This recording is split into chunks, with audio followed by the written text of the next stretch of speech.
Reflections with theologian Father James Bacik, campus minister and assistant professor of philosophy at Bowling Green State University in Bowling Green, Ohio.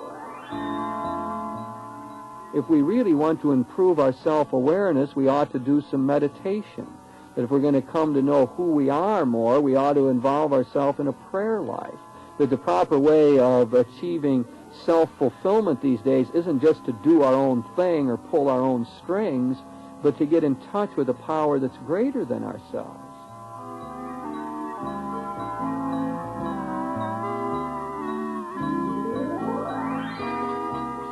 Joining Father Bacik in today's reflections is Sister Eileen Simon, a religion teacher at St. Ursula Academy in Toledo.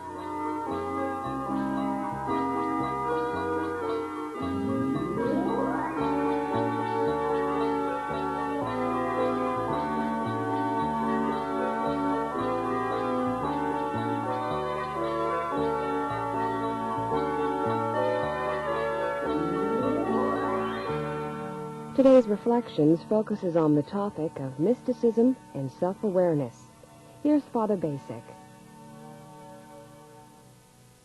Eileen, it's very kind of you to take time out from a busy schedule to come and talk on the program. I know that you teach religion, among other things, something I'm also involved in, and we've had a chance to talk about those matters on other occasions. And I'd like to direct your attention, and this time, to the whole question of mysticism and to what it tells us about ourselves, about who we truly are.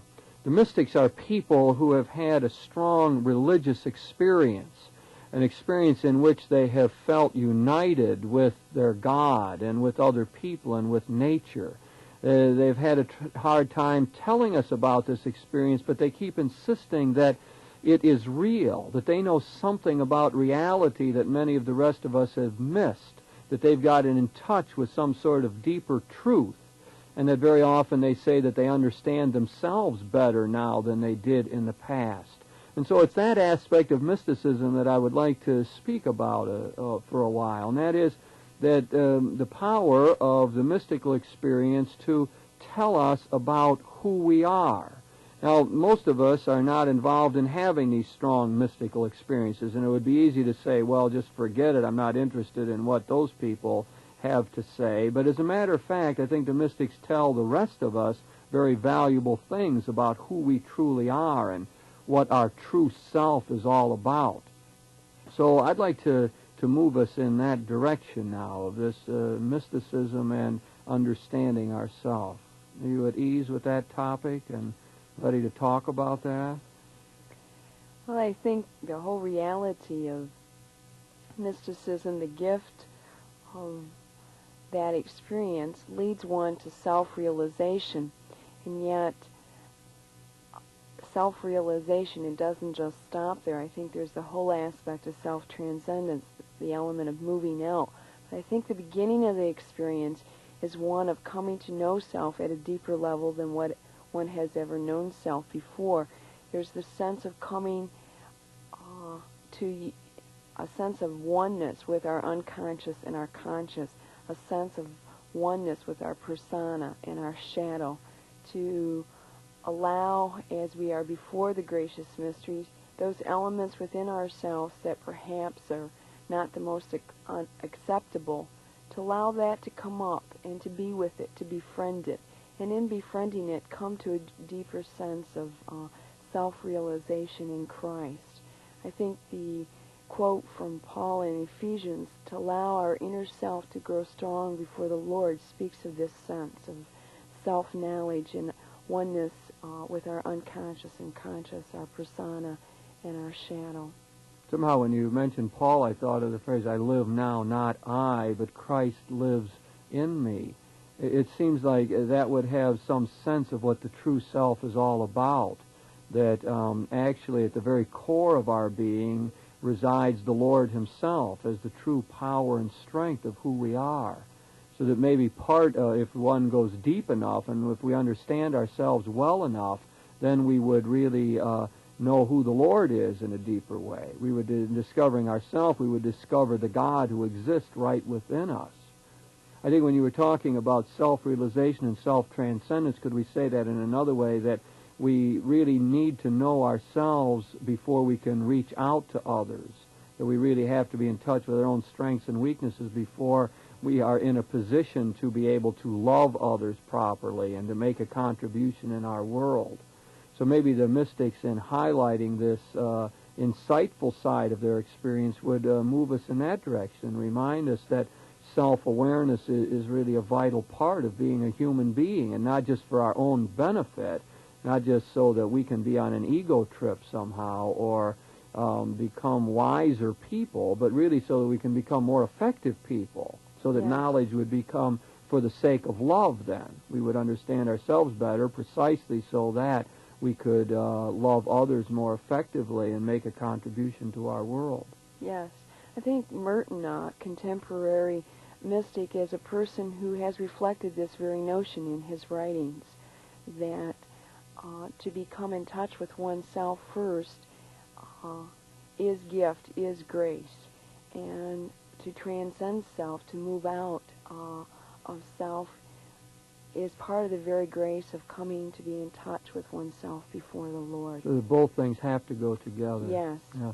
You know, you mentioned Thomas Merton. We might spend a few minutes on him. Thomas Merton is known to a lot of people through his great autobiography, Seven Story Mountain, which years ago was on the bestseller list. He is the one who was converted to Christianity, and I'm struggling for the dates now, and I'm thinking back in the 30s. I wonder why I've forgotten all of that.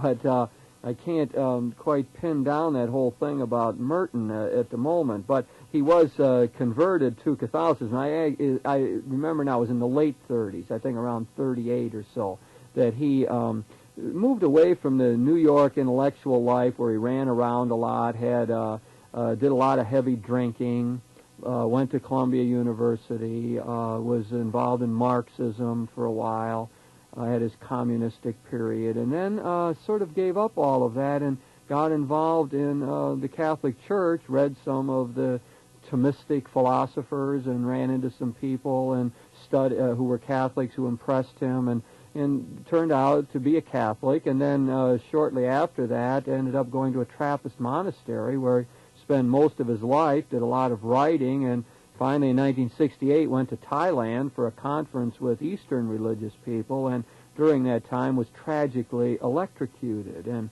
died in 1968. Now, so that Merton is a familiar figure to many people, and he is one of our good examples of a 20th century mystic. Not really a weird person at all, and his mysticism didn't take him out of the world in any way, but in any real sense. I mean, he stayed in touch with the problems of his time.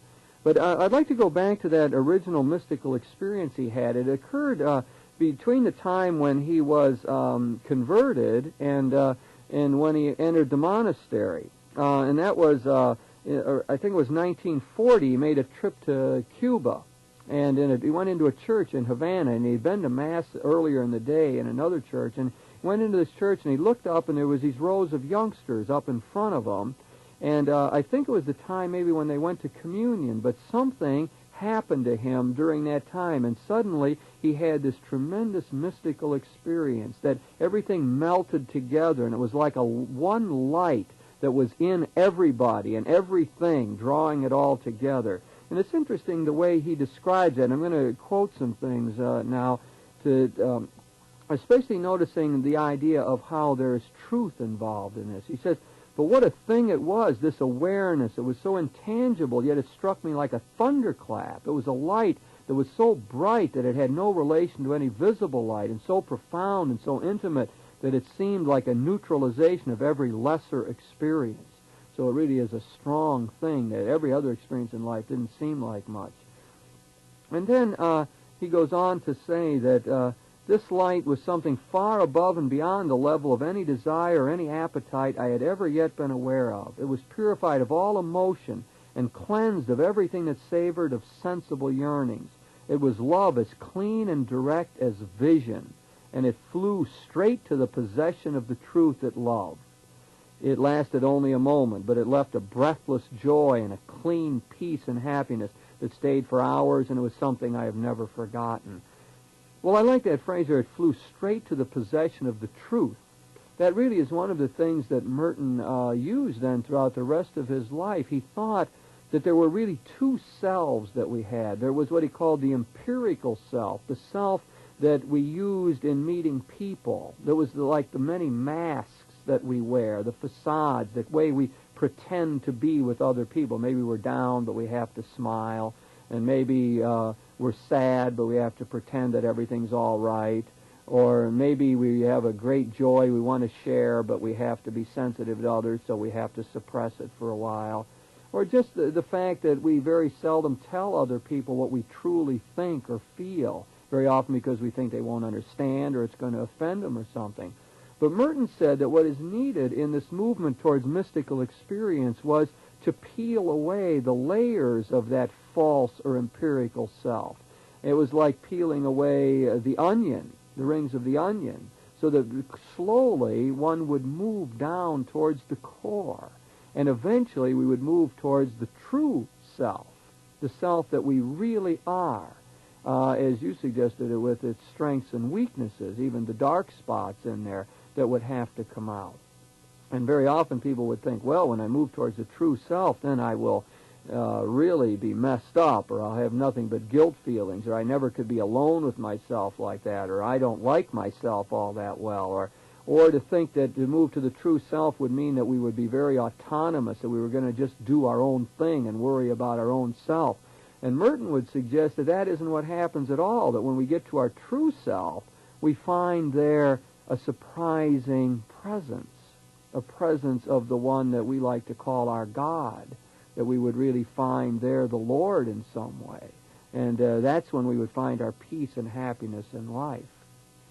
I think that last point there that you made, discovering that presence, that surprise of the presence at our true core, and it strikes me that it's almost that in the context of that presence, I can look at my true self, that what I was scared to look at before, my weakness, my flaw, my shadow, that element that, oh my goodness, if you saw that aspect of me, you might not like me, that in the presence, in that surprise, the gracious mystery that I meet there at the core that Thomas Merton speaks about, that there I can accept self. I can accept what I wasn't able to look at by myself before.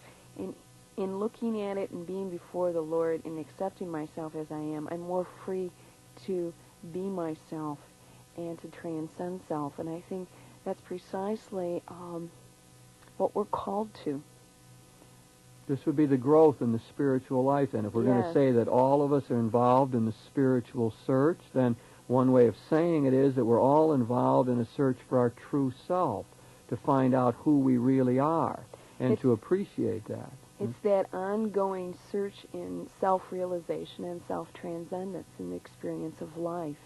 Yes, and the problem, I guess, very often is that we're afraid to look at that self. We're afraid that somehow we won't be able to handle what we find there. We might find instincts that are out of control, passions that really scare us, dark things like jealousies and angers that we really don't like to face. And I like the point very much that you made, that it's only that if somehow we have a confidence that there's a God who wraps all that up in his love, or that at the very core of it we're going to find our God, that's the thing that frees us to look then, because then we're able to say, well, then that's all right, that I can't be destroyed by this dark side of myself. I'm reminded of Augustine's phrase that God is closer to myself than I am to myself. Whereas as I keep going deeper, instead of finding an emptiness, or instead of just discovering guilt, I discover instead a loving and benign God. And that really is the good news. That's one of the reasons that we say the Christian gospel is good news, because it says that we can we really are acceptable. We are loved despite our unworthiness. But that's kind of exciting, when you think about that. It gives us hope. The adolescents that I have the opportunity to experience every day at St. Ursula Academy often share and reflect that to me, in the sense of, Sister, if he really knew how I really felt about myself, he might not like me. If my hair wasn't blonde, one day we had a whole discussion on being real and girls talking about dyeing their hair. And one girl said, I'd be afraid if my hair wasn't blonde, I wouldn't get a date. And she was very serious about that. And we had a long discussion on that, and it made me think of the whole reality of just what we're talking about here, that as we come to that inner self, that true self, it's to realize that we are accepted as we are, that we don't have to put on a facade, that we don't have to put on the latest name brand or that before we get acceptance. The truth is we are already accepted before the gracious mystery, and we can accept ourselves and live in that freedom. Yes, if we can get that straight, that's seen through the eyes of faith, isn't it? That's a faith statement, a belief that God is with us and is that kind of God and indeed loves us. And I think that's why a belief system would really help in what we might call social adjustment or the maturation process. That belief, rather than stultifying or keeping us in a childish state, could actually be the catalyst for growth in life. It would be precisely the thing that would enable us to move out of adolescence. I was listening to a public radio today, and they had a woman on who had just written a book about teenage years, and the thesis of the book was that they live in constant embarrassment, and she was calling to mind some of the events of adolescence in that regard, and that it's really a hard period to get through. But that is what we would call a very self-centered period. Many of us never completely grow out of adolescence. We carry our adolescence with us in various ways, so we're still self-centered or self-conscious about ourselves and not happy about ourselves. And I guess that, as you point out, the belief in a gracious God would be precisely the thing that would help us to deal with that and to get a proper attitude or framework on it. Of course, it would help if we have other human beings who accept us as well. One of the problems is that sometimes people laugh at us, or sometimes the adolescent is put down, and sometimes they're not understood. And therefore those kinds of human experiences, which are a part of life, very often damage the self-image and keep one from really being happy about oneself. So the faith won't solve all of those kind of problems, but it would keep a perspective on it and give us an attitude that would say, I must continue to explore and be confident of who I am, and believe that when I get down to the bottom of it all, I'll find some person there who's really worthwhile and is indeed loved by God. I think your point about it would help if in human relationships that there was another who accepted us or others. I think that's a very good point, and I think that very reality can be the gracious ground that leads us to beginning to comprehend just a little bit what it is for the gracious mystery to accept us when I have been loved and accepted unconditionally by another. Yeah, I think it really, when you get down to it, to talk about, say that God is love, ends up being meaningless unless we have some experiential base for it, unless we've known some love in our life, unless we've been accepted by another human being somehow, some way, to some minor degree at least. We wouldn't even know what you're talking about to say that God accepts us unconditionally. So our human experiences are clearly vital in this. And I guess if we're looking at what the mystics tell us now, it would tell us not to be so afraid of that true self. It would say that we could use a lot more in our world of getting rid of the false self. And we don't really need so many masks as maybe we think. And maybe there's more people walking around who would like to talk at a deeper level, or speak about more significant affairs, or maybe husbands and wives would get the idea that there could be more sharing going on, more intimate talk, more talking of emotions and deeper sentiments. So I think the mystics would move us in this direction of getting in touch with our true self, and for all of us, whether we're really mystics or not. And then we would know something more about the world. I want to move this too in another direction, Eileen. That is to say, the other thing that the mystics claim they know, or don't know, maybe is a better way of putting it, is something about who God is. Now, they might express that in different ways. They might talk about the transcendent one, or reality as a whole, or the invisible power, or the all, which is a typical phrase for the mystics to use, the all, the one who encompasses it, the whole thing.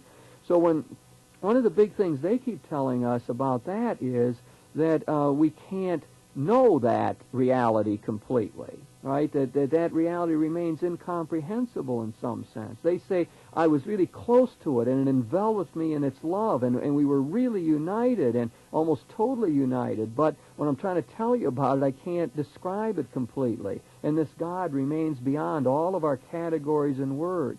In the history of theology, we call that negative theology. St. Thomas Aquinas once said that the most important thing you can know about God is that you don't know Him.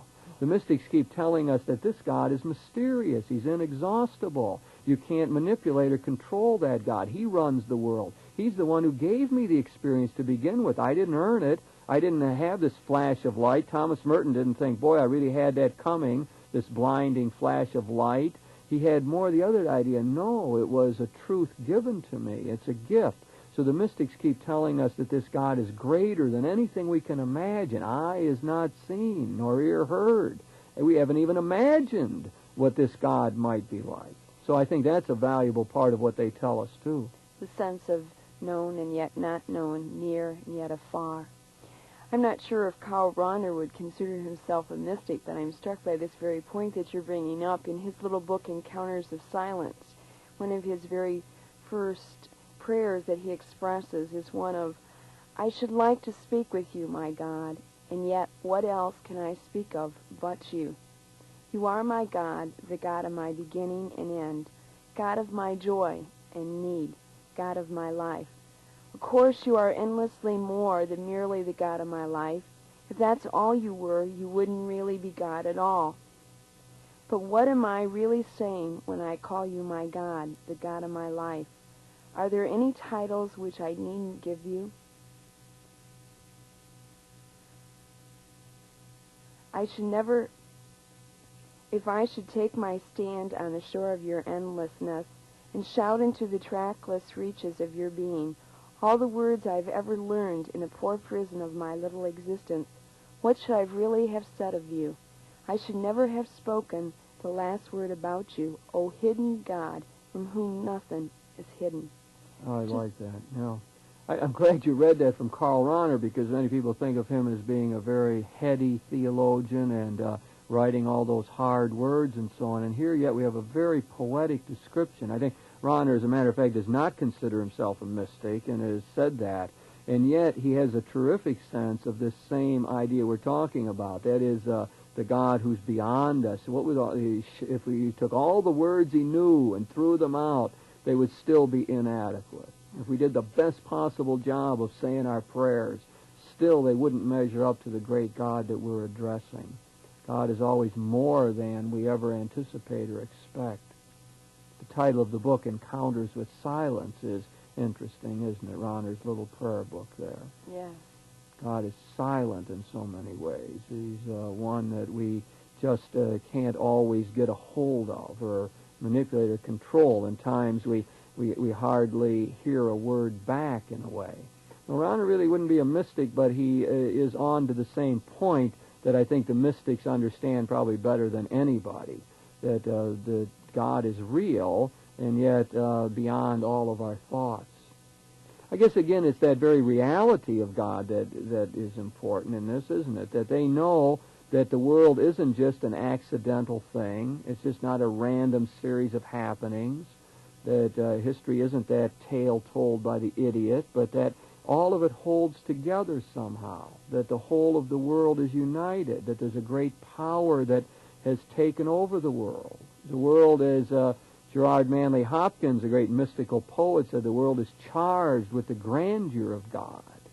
Nice phrase. The world is charged with the grandeur of God. It's filled with His very being. The mystic knows that God is real. If you ask the mystic if do you believe God exists, he won't say, well, yeah, I believe that. He would say, well, I know that. It's part of my experience. God is very real to me. He's present.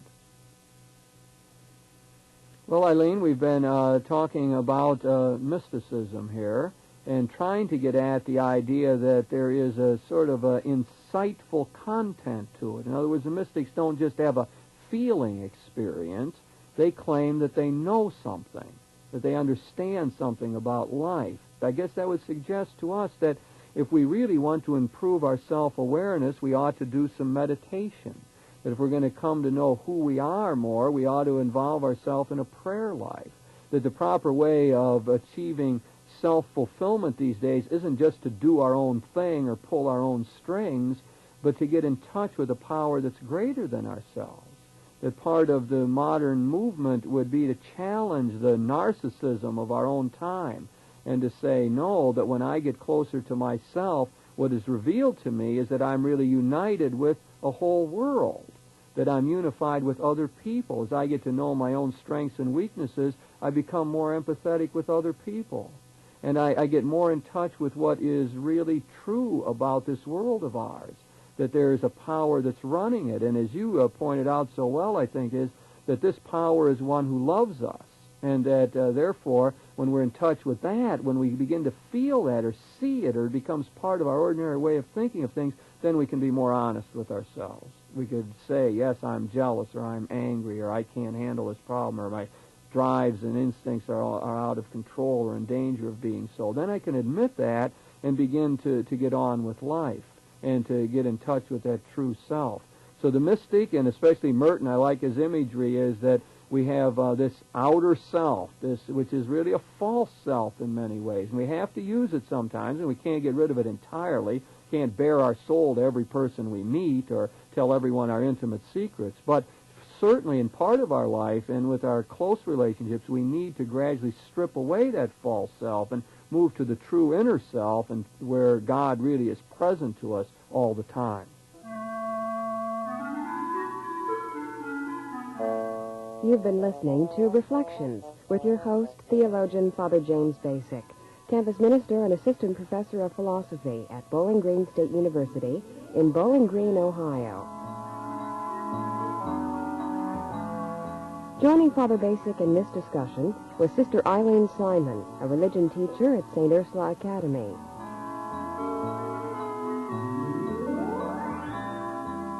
The topic of this week's Reflections was mysticism and self-awareness.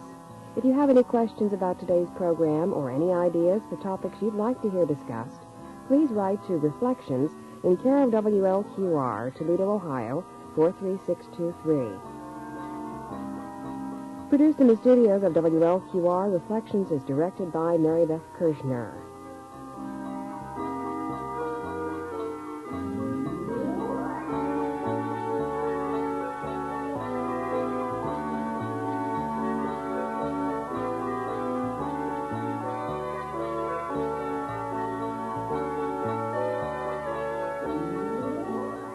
Reflections is brought to you by the Genesis Radio Network.